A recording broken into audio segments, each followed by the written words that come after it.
Welcome to the Glytamins audio presentation. In the next 20 minutes, you will learn what gallstones are, what kinds of problems they can cause, and what you can do to get rid of them. Gallstones are nothing more than coagulated bile.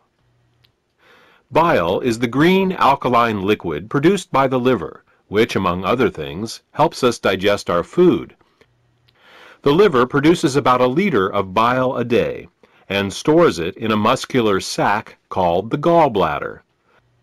The gallbladder then squirts this bile down a tube called the common bile duct into the small intestines to mix with the food that comes from the stomach. Well, that's what's supposed to happen. Unfortunately, with nutritional deficiencies and exposure to certain toxins, bile can thicken and form what is known as biliary sludge. When this biliary sludge forms, it makes it very hard for the gallbladder to get the bile into the small intestines. It's like trying to squeeze glue through a straw. It is out of this biliary sludge that gallstones are formed. Gallstones and biliary sludge disrupt the normal flow of bile, causing 3 different types of problems. The first set of problems is related to not getting enough bile into the intestines. The second set of problems occurs when toxins, unable to leave the body through the bile, back up and accumulate in the liver and the bloodstream. The third set of problems occurs when the bile, unable to get into the intestines, backwashes into the pancreas and liver. Let's start with the first set of problems and consider what happens when the bile becomes too thick or full of stones to reach the intestines in required amounts. The first thing that bile does in the small intestine is to neutralize the acidity of the food coming out of the stomach. In order to disinfect and digest the food that we eat, the stomach secretes hydrochloric acid. Did you ever wonder why the stomach doesn't digest itself? It's because the stomach has a special mucus layer that protects it from this hydrochloric acid. But the small and large intestine have no such protection. Instead, they rely on bile. Bile is a very alkaline substance, and when it comes into contact with the acidic food from the stomach, the acids are neutralized. If bile can't get into the small intestine in required amounts due to biliary sludge and gallstones, then stomach acids in the food are never fully neutralized. They can cause acid burns along the entire length of the small and large intestines, all 30+ feet of them. We experience this as indigestion, heartburn, ulcers, and all manner of digestive complaints.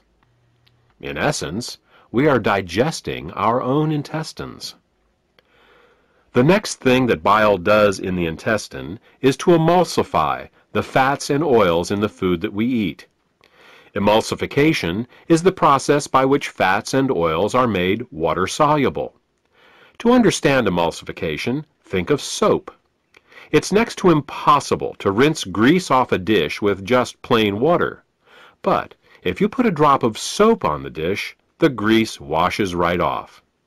That's because soap is an emulsifier. It's what allows fats and oils to mix with water. Bile is the body's natural emulsifier, and it is what allows us to digest the fats and oils we eat. Without this emulsification process, essential fats, oils, and all the fat-soluble vitamins we eat become very difficult to absorb. Without adequate bile in the intestines, a person can end up suffering from malnutrition, regardless of the quality and/or quantity of the food that they eat. If eating fats and oils gives you indigestion, or if you have difficulty with food absorption, it could be due to biliary sludge or gallstones. The next thing that bile does in the intestines is to stimulate Peristalsis. Peristalsis is the rhythmic, wave-like motion of the intestinal muscles that moves the food through our digestive tract. If you don't get enough bile into your intestines, you're bound to be constipated, no matter how much fiber you eat. Some people have the misfortune of experiencing alternating constipation and diarrhea. This can be a very confusing experience, but the cause can be quite simple. Without sufficient bile, the hydrochloric acid-rich, partially digested food just sits in the intestines with no peristalsis. Thus, a person becomes constipated, but at the same time his or her intestines are being burned. When enough acids build up and the intestines can't take it anymore, they purge themselves with a bout of diarrhea. Then, with the acids evacuated, the process starts all over again.